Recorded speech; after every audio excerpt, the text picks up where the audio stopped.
সবাই কামরাঙা অল্প একটু চেনো।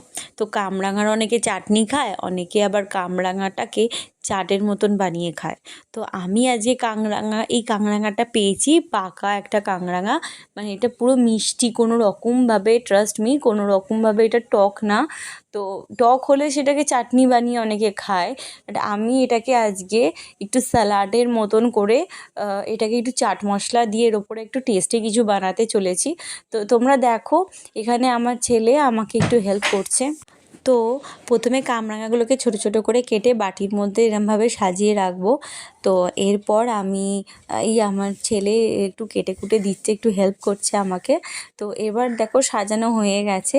তো এরপর আমরা দেবো হচ্ছে একটুখানি বিট নুন, আর দেবো হচ্ছে একটু চাট মশলা, আর দেবো একটু গুঁড়ো লঙ্কা টেস্টের জন্য। যদি বাচ্চা খায় তো প্লিজ গুঁড়ো লঙ্কাটা অ্যাভয়েড করতে পারো, বাট এছাড়া তোমরা আর সব কিছু দিতে পারো, চাট মশলা, নুন, এভরিথিং। আর চাইলে গোলমরিচও অ্যাড করতে পারো। তো এবার রেডি হয়ে গেছে কামরাঙার চাট। তো এটা কীরকম লাগলো তোমরা একটু প্লিজ বাড়িতে বানিও এবং আমাকে জানিও। আজকের মতো এইটুকু, দেখা হচ্ছে নেক্সট ভিডিওতে। টাটা।